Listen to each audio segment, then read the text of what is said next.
Hi,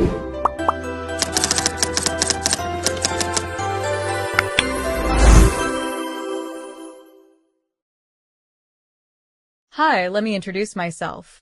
My name is Septia Rahayu from Accounting Class 23A with the student ID number 234120015. Here, I will briefly explain the types of economic systems that exist in the world, the advantages and disadvantages of each, and which countries implement them.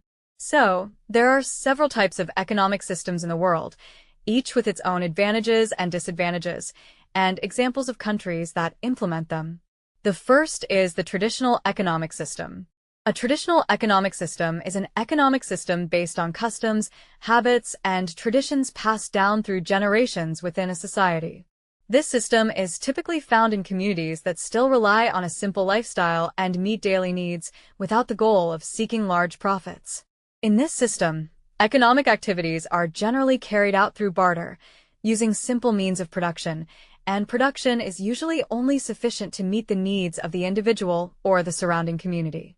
Economic activities are also closely tied to long-standing cultural values and social norms, making natural resources the primary source of livelihood for the community. The advantages of this system are its ability to maintain rich cultural values and local wisdom, as well as creating close and harmonious social relationships among community members. However, its disadvantages include low production levels, inefficiency in producing goods and services, and difficulties in developing a more modern and advanced economy. Traditional economic systems are still commonly found in some rural communities in developing countries that still maintain this old way of life. Then the second is command economic system, guided. A command economy is a system in which the government retains complete control over the country's resources and all economic activities. In this system, the state regulates prices and the production of goods and services, severely limiting individual economic freedom. The government establishes centralized economic planning and controls the distribution and use of resources to achieve income equality and economic stability. The advantages of this system are the government's ability to control inflation, maintain economic stability, and create income equality across society. However, this system also has disadvantages, such as limited individual freedom to innovate or take economic initiatives, relatively slow economic growth, and the potential for government monopolies that can hinder market efficiency and creativity. Examples of countries that implement a command economy include North Korea, Cuba, Vietnam, and China, although China has now adapted its system to a more open form of market socialism. The third, liberal market economic system. A liberal economic system, or market system, grants people complete freedom to conduct economic activities without significant government interference. In this system, market mechanisms, including supply and demand, are the primary determinants of the production, pricing, and distribution of goods and services. This freedom allows a liberal economic system to encourage innovation, creativity, and efficiency in product production, thereby continuously improving the quality of goods and services.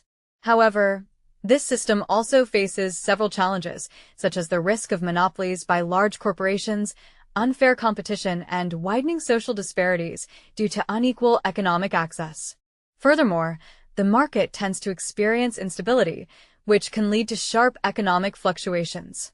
Examples of countries that implement this liberal economic system include the United States, the United Kingdom, Germany, Japan, several sectors in Indonesia, and South Korea. Fourth, mixed economic system. A mixed economic system combines elements of both command and market economies, in which both the government and the private sector play active roles in economic activity.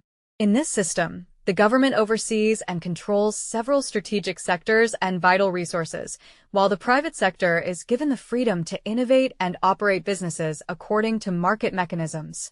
The advantages of a mixed economic system include greater economic stability due to government intervention in regulating markets, recognition of individual business rights, and government oversight that can prevent monopolistic practices and unfair competition. However, this system also has several disadvantages, such as the risk of monopolies if the private sector is too dominant, the risk of atavism or excessive government domination if state intervention is too strong, and the potential for slower economic growth compared to a pure market system. Examples of countries that use a mixed economic system include India, the Philippines, Malaysia, Indonesia, which adheres to the Pancasila economic system, France, and Australia. Thus, a mixed economic system seeks to balance the roles of government and the private sector to create economic stability while allowing room for growth and innovation in the private sector. Indonesia, for example, integrates family values and mutual cooperation into this system with regulations that take into account the interests of society at large. And the last there is the market socialist economic system, a market socialist economic system combining socialist ideology with open market mechanisms. In this system, the means of production are socially or collectively owned, whether through cooperatives, state-owned public ownership, or other forms of shared ownership, but the allocation of goods and services and prices are determined by market mechanisms based on supply and demand.